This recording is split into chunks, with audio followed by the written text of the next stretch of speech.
kasih dalam anugerah Tuhan kita Yesus Kristus.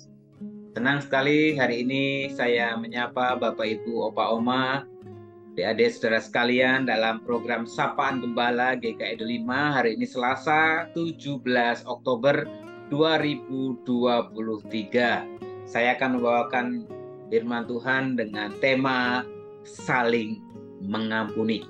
Sebagai keluarga Allah, kita menyadari dalam perjalanan kita bisa mengalami hal-hal yang menyenangkan, tetapi sebaliknya juga mengalami hal-hal yang tidak menyenangkan, yang seringkali bisa menyakiti, mengecewakan, bahkan melukai satu sama lain.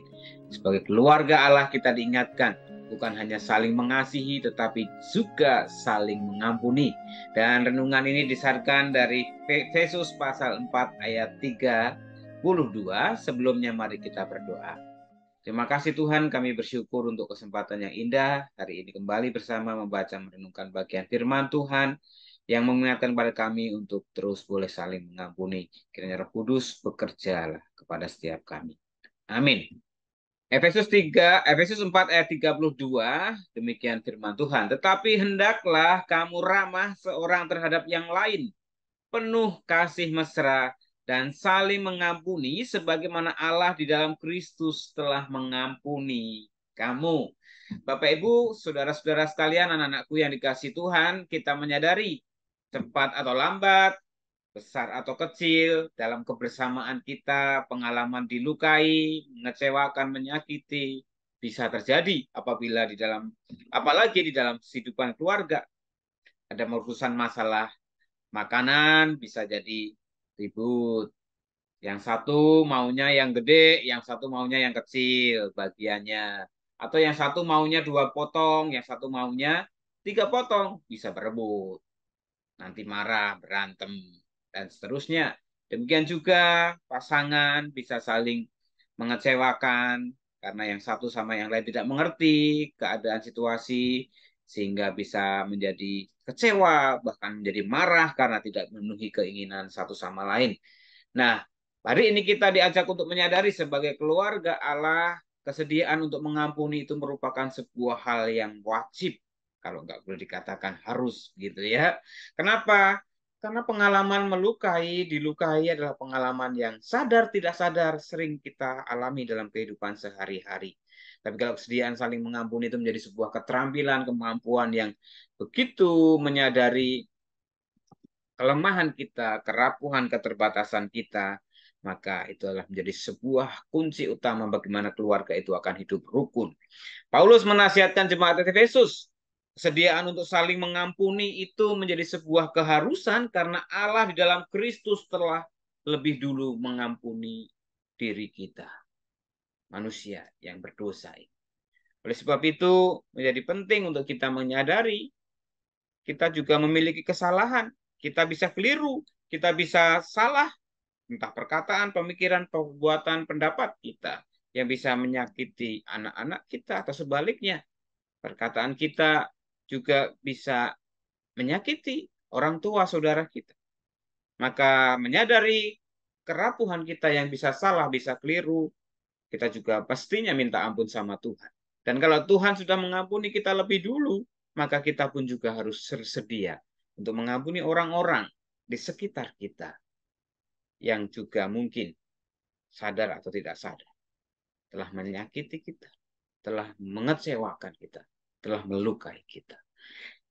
Saudaraku, anak-anakku yang dikasih Tuhan, mari kita terus memiliki kesadaran akan keterbatasan dan kerapuhan kita, dan kita mensyukuri dalam Kristus kita memiliki pengampunan dosa, supaya bisa saling mengasihi, penuh kasih mesra, maka pengampunan itu harus senantiasa tersedia, sehingga kita tidak menjadi benci, marah terhadap orang-orang yang menyakiti kita, apalagi itu adalah keluarga kita sendiri. Sehingga hidup keluarga kita bisa rukun, bisa saling mengasihi, bisa saling mencintai dengan sukacita. Tuhan memberkati.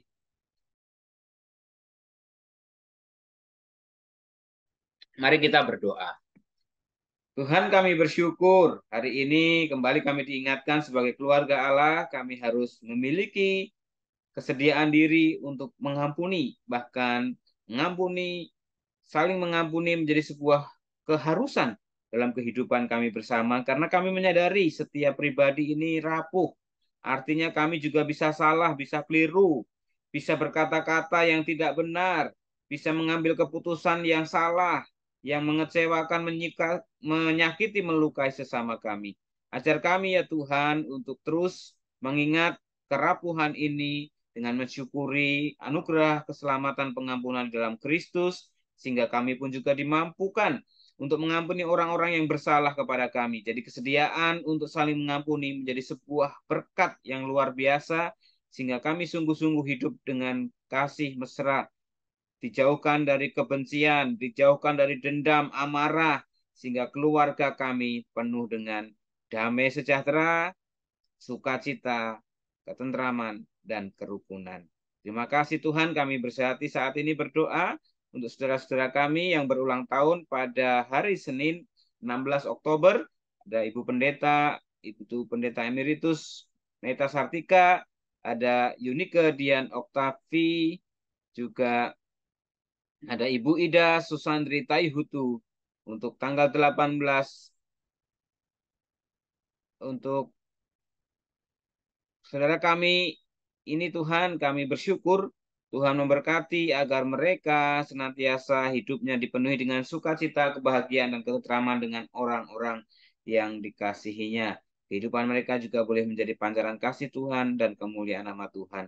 Kami berdoa untuk para orang tua yang sudah lanjut usia, untuk Bapak Sugono Mahargono, Ibu Nani Mahargono, Bapak Nani Pangestu, Oma Maria Bambang, Ibu Heni Cahya, juga untuk Ibu Sumihar, Bapak Sutanto Harto, Ibu Titin, dan juga Uma Sylvia Intan. Kami mendoakan juga Tuhan untuk Ibu Trisna Ningsih yang dalam proses pengobatan, penyembuhan. Tuhan berikan kekuatan, ketubuhan hati.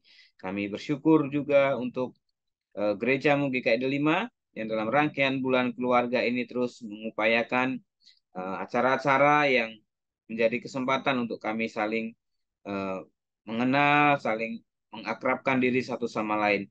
Kami juga mau berdoa, Tuhan, untuk acara Bina Iman malah pada hari Selasa 17 Oktober dengan tema Kasih Kristus adalah dasar hidup suami istri, yang akan dibawakan Bapak Prasasti Perangin Angin. Tuhan berkati agar acara ini menjadi berkat bagi jemaat Tuhan, bagi umat Tuhan. Terima kasih ya Bapak, kami juga terus berdoa bagi bangsa dan negara kami, terutama menjelang Pesta Demokrasi Pilpres 2024, pemilihan legislatif dan pilkada serentak.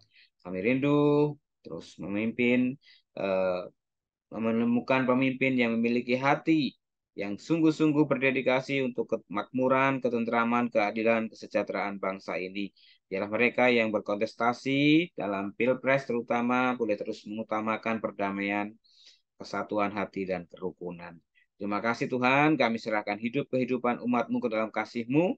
Rengkuhan kasih karunia Tuhan terus kami butuhkan, menyertai dan memberkati. Doa ini Tuhan kami akhiri dengan bersama-sama menaikkan doa yang Tuhan ajarkan kepada kami. Bapa kami yang di sorga, dikuduskanlah namamu, datanglah kerajaan-Mu, jadilah kehendak-Mu di bumi seperti di sorga. Berikanlah kami pada hari ini makanan kami yang secukupnya, dan ampunilah kami akan kesalahan kami, seperti kami juga mengampuni orang yang bersalah kepada kami. Dan jangan bawa kami ke dalam pencobaan, tapi lepaskan kami daripada yang jahat, karena Engkaulah yang punya kerajaan dan kuasa dan kemuliaan sampai selama-lamanya.